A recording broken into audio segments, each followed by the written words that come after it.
On February 25, 1957, in a quiet patch of brush in Philadelphia, a discovery was made that would haunt the city for generations. Inside a discarded cardboard box lay the body of a 4-year-old boy, severely beaten, deeply neglected, and entirely alone. For more than 6 decades, he lived in the public memory only as the boy in the box for America's unknown child. Then, in December 2022, revolutionary genetic science finally gave him back his name. Yet behind that long-awaited breakthrough, the central shadow of this tragedy remains. The identity of the person who killed him is still unknown. The nightmare unfolded off Susquehanna Road in the Fox Chase neighborhood of Philadelphia. A college student, stepping through the overgrown weeds to check his muskrat traps, noticed a large JCPenney bassinet box dumped in the brush. Pushing it open, he found a young boy wrapped in a cheap cotton flannel sheet patterned in green and brown plaid. The child was impossibly small, weighing just 30 pounds. His body bore the clear, agonizing marks of chronic neglect and severe malnutrition. Someone had roughly chopped off his hair shortly before or after his death, leaving loose locks still clinging to his pale skin. Dr. Joseph Spellman, the medical examiner who performed the autopsy, determined the cause of death was blunt force trauma to the head. The examination revealed further silent details of a painful life, surgical scars on his ankle, groin, and chin, alongside numerous injuries inflicted by direct physical violence. The Philadelphia Police Department launched one of the most exhaustive homicide investigations in its history. Officers blanketed the region, handing out over 400,000 flyers featuring the child's face,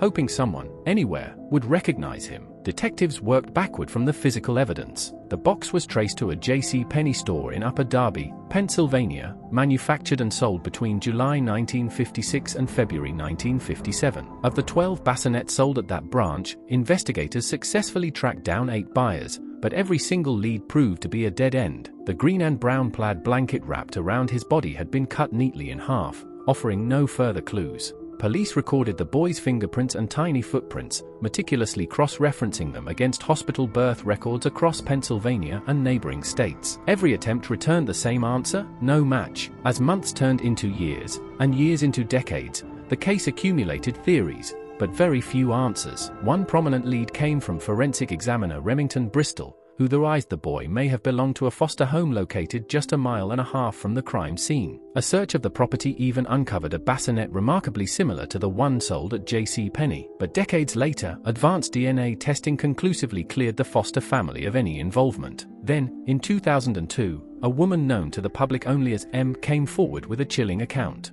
She claimed her abusive mother had purchased the child, whom she called Jonathan, from his birth parents in 1954, keeping him hidden in their basement before killing him in a fit of rage. Her statement sent ripples through the department because she knew details that had never been released to the public, including the fact that the boy had eaten baked beans shortly before his death. Yet, because of her history of severe mental illness, investigators were ultimately unable to corroborate her claims, leaving the story unverified. For 41 years, the forgotten child lay in a potter's field. In 1998, investigators exhumed his body in a desperate attempt to gather DNA evidence, before reburying him at Ivy Hill Cemetery under a headstone that read America's unknown child. But the genetic technology of the late 90s was simply not advanced enough to extract a usable nuclear DNA profile. The true turning point came 21 years later, in 2019. A second exhumation allowed genetic genealogists Misty Gillis and Dr. Colleen Fitzpatrick of Identifinders International to apply cutting-edge,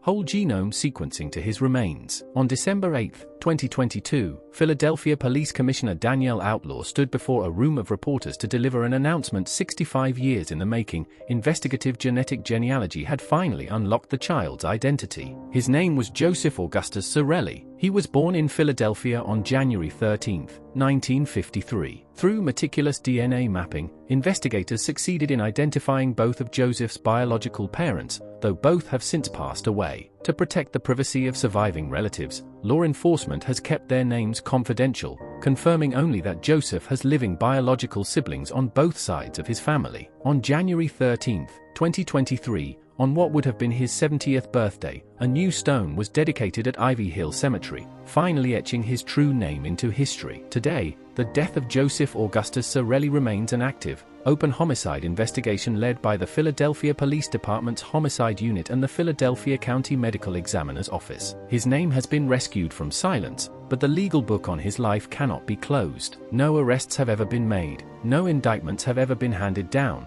and the person who took the life of 4-year-old Joseph Zarelli has never answered for what they did.